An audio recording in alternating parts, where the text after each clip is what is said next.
Hello, David. How are you today? Good. I'm just trying to study the wall behind you. Looks like all sorts of fun artifacts. It's usually mostly horror stuff, which is why I'm so excited to speak with you today. I always like to ask directors this question. What is your horror origin story? What were some of your early memories of the genre growing up?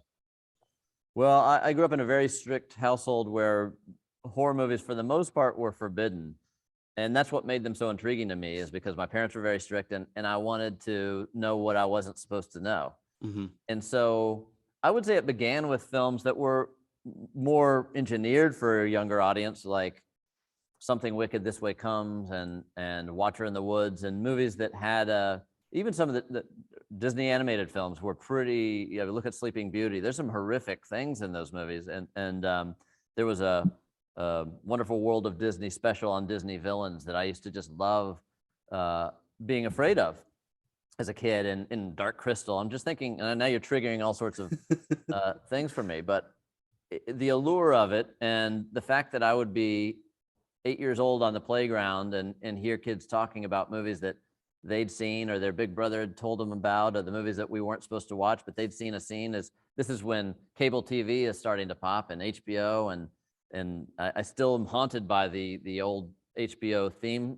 song that happened before every movie, and because that usually to me meant I'm getting into some naughty business. So I love to hear that. I love to hear. I'm a fan of like the Return of Oz scared me as a kid, oh, so that was horrific. not meant not meant for that. So shifting to your film, Halloween Kills sees the town, not just Laurie's family, the whole town revolt against Michael. What inspired that turn? Because I think that is the most refreshing thing in Halloween in years.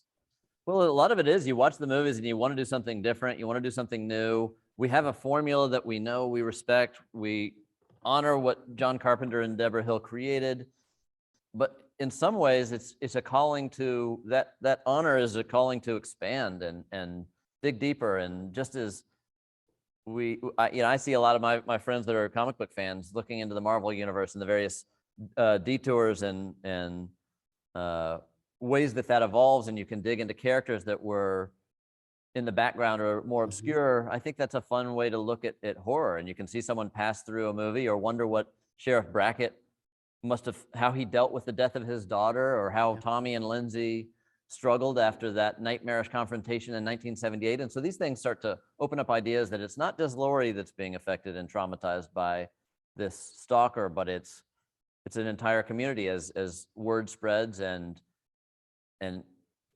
it becomes not just the reality of something bad that happened, but it's the what if it happens again, and Mhm. what would you do, and what should I have done, and the regrets and all those complicated emotions that we have when we confront horror.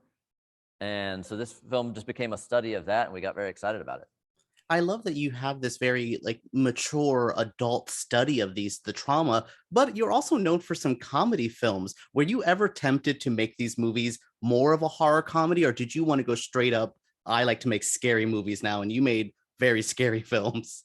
Well, it's important that for me, to fall within the genre that Carpenter created. And there's a lot of funny, scary movies that have happened along the way, and I love Scream as much as anybody.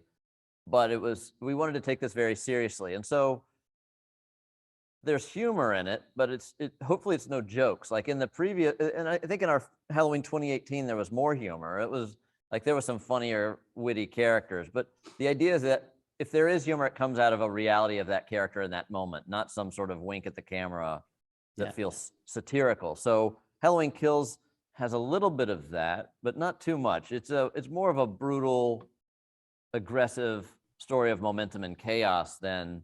But the humanity of the characters sometimes is there for tension breaker and in a Yeah. lighter moment, and make sure that there is still an infusion of humanity.